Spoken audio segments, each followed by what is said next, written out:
नमस्कार, आप देखना शुरू कर चुके हैं आई इंडिया और मैं हूं पंकज सिंह गौर। मैं हूं राजन भार्गव। तो आई इंडिया का ये पैनल आपके लिए फिर एक बार बैठ चुका है, क्योंकि आरक्षण जो अध्यक्ष पद का था वो अभी फाइनल नहीं हो पाया है। इस वजह से हम आपको बहुत जल्दी ही सिधौली नगर पंचायत के बारे में बताएंगे। आपको बताएंगे कि सिधौली नगर पंचायत का गठन कब हुआ, इसका इतिहास क्या है, यहाँ अब तक कौन कौन चेयरमैन रहा। साथ ही यह भी बताएंगे कि यहाँ पर जो टिकट के दावेदार हैं वो क्या तैयारी कर रहे हैं। हालांकि बहुत सारे ऐसे अभी छुपे रुस्तम भी हैं जो सीट को देख रहे हैं कि किस वर्ग के लिए सीट आरक्षित होती है, उसके बाद वो पत्ते खुलेंगे। लेकिन सिधौली ऐसा कस्बा जो हाईवे पर स्थित है, जो प्रदेश की राजधानी लखनऊ को जाने वाले हाईवे पर पड़ता है, इस वजह से पूरा कस्बा होर्डिंग से पटा पड़ा है। बहुत सारे ऐसे जो टिकट के दावेदार हैं या जो चुनाव लड़ना चाह रहे हैं, वो कहीं ना कहीं होर्डिंग्स के जरिए उन्होंने अपनी उपस्थिति को दर्ज करा दिया है। लेकिन बहुत सारे ऐसे लोग भी हैं जो अभी अपने पत्ते नहीं खोल रहे हैं, वो देख रहे हैं सीट क्या रहने वाली है। यही कारण है कि जो सिधौली का इतिहास है वो हम सबसे पहले आपको बताएंगे कि कब आखिर सिधौली नगर पंचायत का गठन हुआ और अब तक कौन कौन चेयरमैन रहा। इसके लिए हमारे जो सहयोगी हैं राजन भार्गव, वो बताएंगे कि सिधौली नगर पंचायत का गठन कब हुआ और अब तक वहां कौन कौन चेयरमैन रहा। जी सर, आपको बता दें, नगर पंचायत सिधौली के इतिहास के बारे में बात करें तो नगर पंचायत का गठन 1977 में हुआ। गठन के बाद पहला चुनाव सन 1987 में हुआ और अब तक नगर पंचायत सिधौली में कुल 6 चुनाव हो चुके हैं।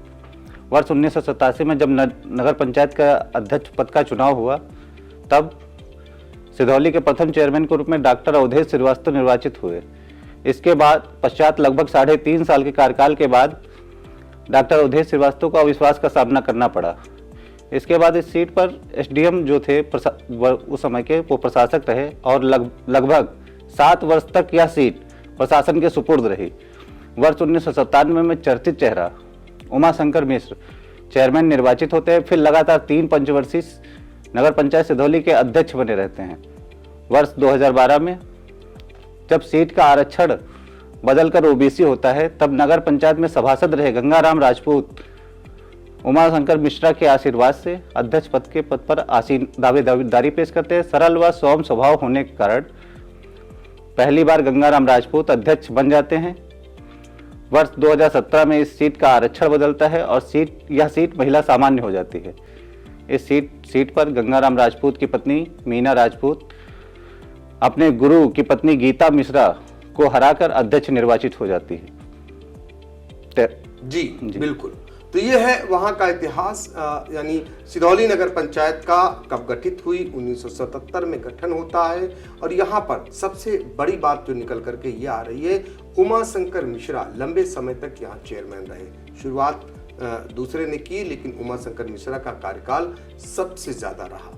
अब अगर बात करें सिधौली नगर पंचायत में अध्यक्ष पद के टिकट के दावेदार जो लड़ना चाह रहे हैं, चुनाव लड़ने की तैयारी किए हुए हैं, होर्डिंग्स के जरिए वो अपना प्रचार करते हुए नजर आ रहे हैं, वो कौन कौन से टिकट के दावेदार हैं अध्यक्ष पद के, ये भी राजन भार्गव बताएंगे।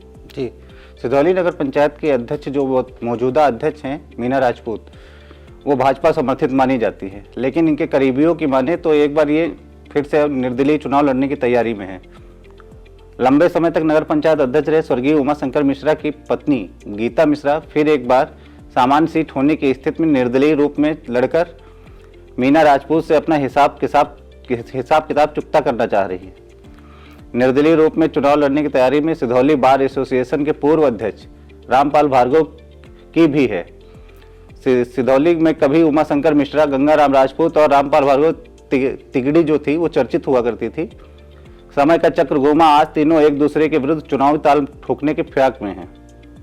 निर्दलीय रूप में चुनाव की तैयारी करने वालों में जुबैर अहमद का भी नाम चर्चा में है। इनकी नगर में होर्डिंग्स नहीं लगी हैं, लेकिन यह लोगों से वोट मांगते हुए नजर आ रहे हैं।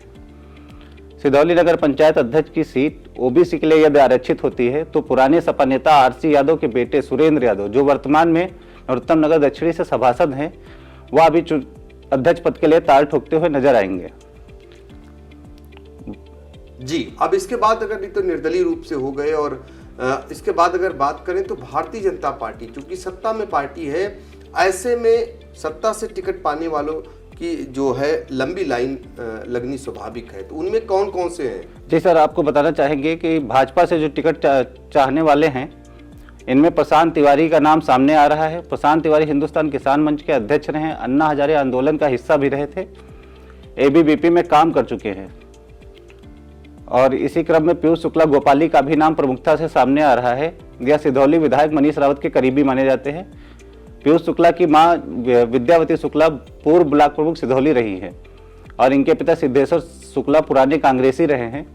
भाजपा से टिकट मांगने वालों में मन्नूलाल तिवारी का भी नाम सामने आ रहा है। यह धर्म रक्षा समिति के अध्यक्ष हैं। इसी तरह अनूप श्रीवास्तव भी भाजपा से टिकट की चाह रख रहे हैं। यह सिधौली मंडल के भाजपा के महामंत्री हैं। भाजपा से टिकट मांगने वाले आचार्य मनीष पांडे का भी नाम शामिल है और यह पूर्व में भाजपा से चुनाव लड़ भी चुके हैं। मनीष विश्व हिंदू परिषद के जिला उपाध्यक्ष रहे और बजरंग दल में के भी नगर संयोजक रह चुके हैं। ललित मिश्रा भी भाजपा से टिकट की चाह रख रहे हैं। या रियल एस्टेट के व्यवसायी हैं। जी, तो ये तो हो गए भारतीय जनता पार्टी से टिकट मांगने वाले। समाजवादी पार्टी, सिधौली में अच्छा खासा समाजवादी पार्टी का कभी गढ़ रहा करता था। सपा से टिकट मांगने वालों में किनके नाम सामने आ रहे हैं? सपा में केवल एकमात्र नाम सामने आ रहा है। सपा से टिकट मांगने वालों में रमेश यादव का नाम प्रमुखता से सामने आ रहा है। वो पेशे से अधिवक्ता है और वर्तमान में वो विधानसभा अध्यक्ष सिधौली भी है और ये पूर्व में सभासद भी रह चुके हैं। तो इस तरीके से ये सिधौली नगर पंचायत का इतिहास भी आपको बताया। सबसे पहले अध्यक्ष कौन चुने गए, सबसे ज्यादा बार कौन अध्यक्ष रहा और भाजपा, सपा और निर्दलीय रूप में कौन कौन चुनाव लड़ना चाह रहा है, उसके बारे में हमारे सहयोगी राजन भार्गव ने आपको विस्तृत जानकारी दी। अब हम आपको बताएं कि पिछले 2017 में सिधौली नगर पंचायत में जो चुनाव हुआ था उसका रिजल्ट क्या रहा था, क्योंकि हर कोई जानना चाह रहा है। दरअसल सिधौली में पिछली बार चर्चा के केंद्र बिंदु में काजल किन्नर भी हुआ करती थी और वो इस बार एक दूसरी किन्नर को चुनाव लड़ाने की तैयारी में थी जिनका नाम सन्नो था, लेकिन दोनों को एक मामले में पुलिस ने जेल भेज दिया। इसके बाद से ये तय हो गया कि इस बार काजल किन्नर या सन्नो कोई भी चुनाव नहीं लड़ेगा। आपको बता दें कि पिछली बार काजल किन्नर लड़ी थी और चर्चा में भी रही थी।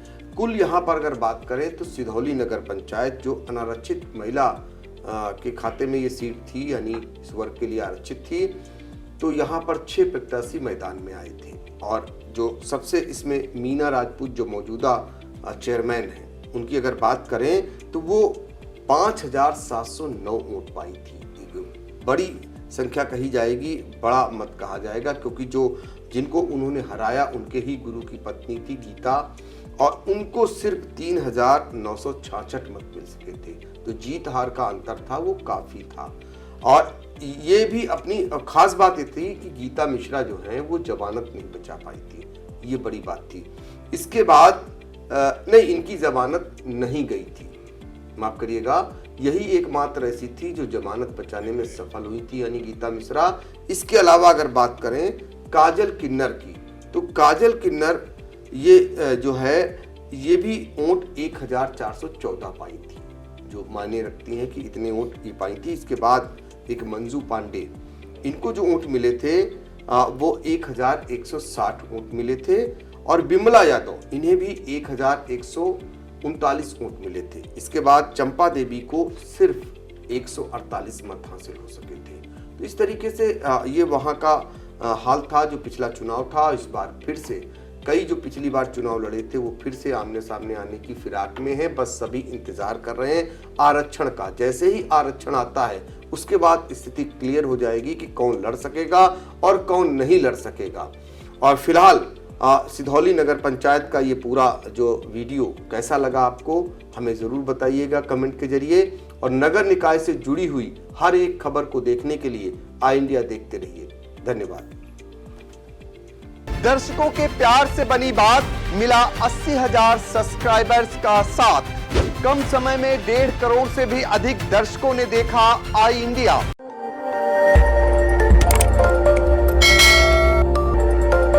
खबर आपकी, नजर हमारी।